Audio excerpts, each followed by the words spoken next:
Assalamualaikum warahmatullahi wabarakatuh. Anak-anak, mari pelajaran hari ini kita mulai dengan membaca basmalah. Sebelum dimulai, saya mengingatkan kepada anak-anak untuk mematuhi protokol kesehatan, yaitu 1. Memakai masker, 2. Mencuci tangan, dan 3. Menjaga.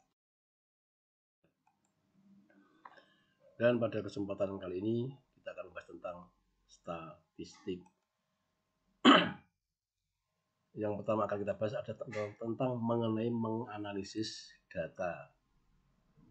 Nah, menganalisis data nanti ada beberapa cara atau beberapa langkah yang akan kita pelajari dan kita bahas. Yang pertama, menganalisis data berbentuk tabel baris dan kolom. Yang kedua, menganalisis data berbentuk tabel kontingensi. Yang ketiga, menganalisis data berbentuk tabel frekuensi kumulatif. Nomor 3, menganalisis data berbentuk diagram batang. Nomor 5, menganalisis data berbentuk diagram lingkaran. Dan yang nomor 6, menganalisis data berbentuk diagram garis. Baik, sebelumnya kita bahas dulu tentang apa itu statistik. Mungkin ada yang tahu? Ya. Statistik adalah ilmu pengetahuan yang mempelajari tentang pengumpulan data, penyajian data, penganalisisan data, dan penarikan kesimpulan dari hasil analisis data hingga pembuatan keputusan sebagai tindak lanjut kesimpulan. Yang pertama, menganalisis data berbentuk tabel baris dan kolom. Perhatikan tabel 41 di sebelah kanan ini. Tabel terdiri dari 2 kolom. Kolom 1 berisi tahun 2011 sampai 2016 dan kolom kedua berisi rata-rata harga beras eceran dalam rupiah. Sedangkan yang akan kita analisis adalah yang pertama, menganalisis mengenai besar perubahan rata-rata harga beras eceran. Perhatikan tabel mulai dari tahun 2011 ke tahun 2016 selalu ada peningkatan harga. Berapa besarnya peningkatan harga? Kita hitung pada tabel ini di bawah. Ya, dimulai dari tahun 2012 menghitungnya. Selisihnya yaitu tahun 2012 dikurangi tahun 2011 763,73 dan seterusnya sampai tahun 2016 selisihnya 726,27 rupiah. Itu yang dianalisis yang pertama. B, analisis mengenai perkiraan penyebab rata-rata harga beras eceran selalu naik dari tahun-tahun sebelumnya. Dalam perindustrian beras dalam pendistribusian beras dari petani ke pedagang memerlukan sarana transportasi. Mayoritas alat transportasi memerlukan bahan bakar. Sementara itu, dari tahun ke tahun, harga bahan bakar semakin meningkat. Dengan keadaan ini menyebabkan biaya transportasi pendistribusian beras juga meningkat, yang berimbas pada naiknya harga beras. Jadi yang pertama tadi, menganalisis harga tiap-tiap tahun, selisihnya berapa dianalisis. Yang kedua, yang B, penyebabnya apa? Harga beras eceran kok selalu naik tiap tahun. Ya, lanjut. Yang kedua, menganalisis data berbentuk tabel kontingensi. Perhatikan contoh tabel kontingensi 4x5 berikut. Tabel 4.3 data karyawan PT Karya Makmur tahun 2019. Divisi itu bagian produksi, pemasaran, keuangan, kesekretariatan. Ini jumlah karyawannya yang lulusan S1, D3, D2, D1, SMA. Yang kita akan analisis ada 2 juga. Yang pertama, analisis mengenai divisi yang memiliki karyawan terbanyak. Perhatikan nilai-nilai data pada kolom jumlah. Nilai data terbesar adalah 78. Ini 78. Nilai data 78 sebaris dengan divisi pemasaran. Tarik ke kiri pemasaran. Jadi kesimpulannya Divisi yang jumlah karyawannya terbanyak adalah divisi pemasaran. B. Analisis mengenai tingkat pendidikan karyawan terbanyak. Perhatikan nilai-nilai data pada baris jumlah. Ya, baris jumlah. Kita cari yang paling besar. Ternyata ini. Ya. Nilai data 65. Nilai data terbesar adalah 65. Nilai data 65 satu kolom dengan lulusan S1. Jadi kesimpulannya, pendidikan karyawan terbanyak adalah lulusan S1. Ya. Lanjut, yang ketiga, menganalisis data berbentuk tabel frekuensi kumulatif. Nah, ini ada tabel distribusi frekuensi yang sebenarnya ada tambahan tabel frekuensi kumulatif. Ini ada kolom frekuensi kumulatif. Yang kita analisis yang pertama adalah mengenai nilai yang paling banyak diperoleh siswa. Perhatikan nilai-nilai data pada kolom banyak siswa. Nih, yang paling besar angka berapa? Ya, 12. Frekuensi terbanyak adalah 12. Frekuensi 12 sebaris dengan nilai ulangan 60.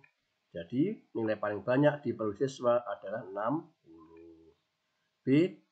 Analisis mengenai siswa yang memperoleh nilai kurang dari 60. Kurang dari 60 berarti nilai 30, 40, 50 ini dijumlah. Frekuensi nilai 30 adalah 2, frekuensi nilai 40 adalah 4, frekuensi nilai 50 adalah 5. Kemudian dijumlah 2 tambah 4 tambah 5, 11. Lanjut. Ya. Yang C, ternyata ada 3 pertanyaan. Yang ada 3 analisis. A, B, C. Yang C, analisis mengenai siswa yang memperoleh nilai lebih dari 60. Nilai lebih dari 60 itu adalah 70, 80, 90. Ya, cara yang paling mudah ya tadi. Menjumlah frekuensi 70 sampai 90. Frekuensi 70 ada 8, frekuensi 80 adalah 6, dan frekuensi 90 adalah 3. Dijumlah 8 tambah 6 tambah 3, 17. Ya, mudah kan? Oke. 4. Menganalisis data berbentuk diagram batang. Perhatikan diagram batang. Ya. Yang sebelah, yang horizontal ini, nama ekskul, basket, bulu tangkis, futsal, renang, senam, tenis. Sedangkan yang vertikal, Subuji adalah banyak siswa. Perhatikan gambar 4.2, analisis data dalam diagram batang gambar 4.2 sebagai berikut. Yang pertama dianalisis adalah mengenai kegiatan ekstrakurikuler yang paling banyak diikuti siswa. Maka cara melihatnya, kamu lihat data yang batangnya paling tinggi. Ya, ternyata renang. Jadi kesimpulannya, kegiatan ekstrakurikuler paling banyak diikuti siswa kelas 8 adalah renang. B. Analisis mengenai kegiatan ekstrakurikuler apa yang sama banyak diikuti siswa. Karena sama banyak, maka kamu lihat batang yang tingginya sama. Ternyata nih basket dan futsal.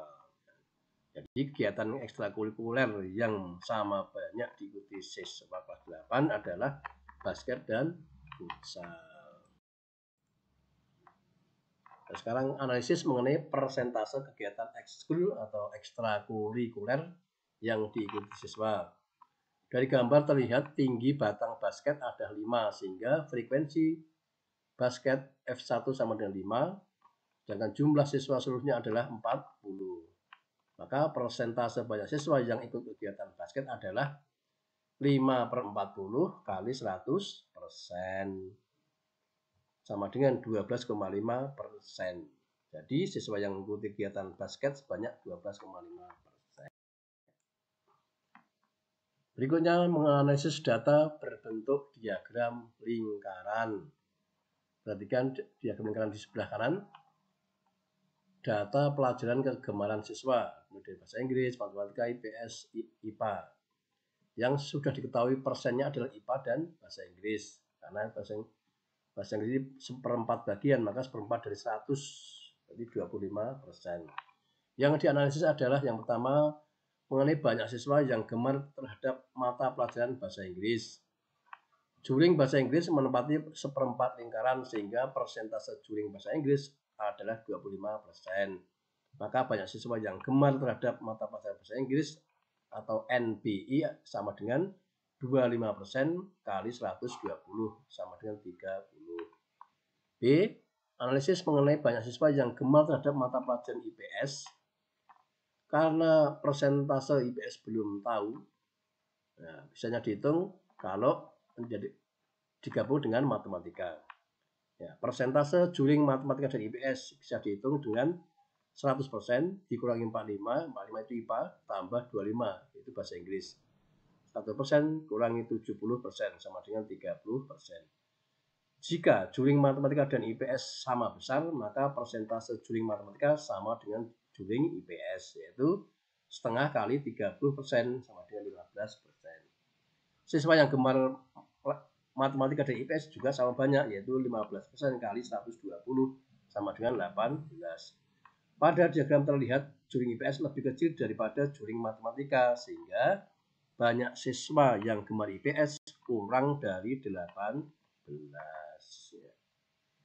Jadi untuk IPS ini tidak bisa dihitung pasti karena persentasenya belum diketahui atau tidak bisa dihitung. Menganalisis data berbentuk diagram garis. Diagram garis terdiri atas titik-titik yang dihubungkan dengan ruas garis. Tinggi titik sesuai dengan nilai setiap kategori data. Diagram garis umumnya digunakan untuk menyajikan data yang berkesinambungan. Pemahaman tentang analisis data berbentuk diagram garis akan dibahas pada kegiatan pemantapan. Ini kegiatan pemantapannya. Contoh, Amir sedang melakukan perjalanan ke rumah neneknya menggunakan sepeda. Jarak tempuh sepeda yang dinaiki Amir dari rumah sampai rumah neneknya disajikan dalam diagram garis di samping kanan. Ini kalau dibaca berarti ini waktu 10 menit, 20 menit, dan seterusnya. Yang ke atas ini kilometernya, jaraknya 0, 5, 10, 15, dan seterusnya. Ini artinya kalau di sini berarti dalam waktu 10 menit menempuh jarak 3 km. 20 menit 7,1 km. 30 menit 7,1 km, dan seterusnya. Pertanyaannya, tentukan jarak tempuh sepeda yang dinaiki Amir. A dari A ke B, B dari B ke C, C dari C ke D. 2. Berapa kecepatan tertinggi dan terendah sepeda yang dinaiki Amir? 3. Apa yang terjadi pada perjalanan dari titik B ke titik C? Ya, ini jawabannya. Misalkan jarak tempuh sepeda adalah S, maka jarak tempuh sepeda dari titik A ke B ditulis SAB. Maka cara menghitungnya SB dikurangi SA. 7,1 kurangi 3 sama dengan 4,1 km. Nanti yang B dan C diisi, tinggal dijawab, tinggal mengisi saja. Nomor 2, kecepatan sepeda motor Amir pada menit ke N sampai menit ke N tambah 10 dapat dihitung dengan cara berikut. Misalkan V kecepatan, S sama dengan jarak, dan T sama dengan waktu, maka V dari N ke N plus 10 sama dengan S per T. Kecepatan sepeda motor Amir dari menit 0 ke menit ke 10, V 0 ke 10 sama dengan S10 dikurangi S0 per T10 kurangi T0 sama dengan 3 kurangi 0 per 10 kurangi 0. 3 per 10 km per menit. Sama dengan 3 per 10 kali 1000 meter per menit. Jadikan meter nih ya. Sama dengan 300 meter per menit. Ya, nanti yang lain kamu hitung sendiri. Kemudian ini dipenuhi semua. Mulai dari 40 50 sampai 80 ke 90. Nanti akan kelihatan kecepatan Amir yang paling rendah yaitu 300 dan yang paling tinggi berapa. Silakan nanti dihitung. Nomor 3, berdasarkan jawaban 1B diperoleh jarak tempuh dari titik B ke titik C adalah 0. Karena jaraknya sama. Hal ini berarti sepeda tidak bergerak atau diam. Kemungkinan Amir sedang beristirahat. Jadi dari titik B ke titik C, Amir sedang beristirahat atau tidak naik sepeda. Contoh soal. Ya, nanti kita sendiri.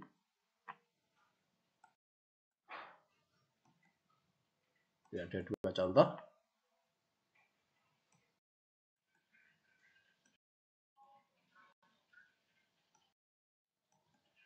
Ya, demikian pembelajaran pada hari ini, semoga bermanfaat. Nanti kalau masih bingung atau belum paham bisa bertanya lewat ya.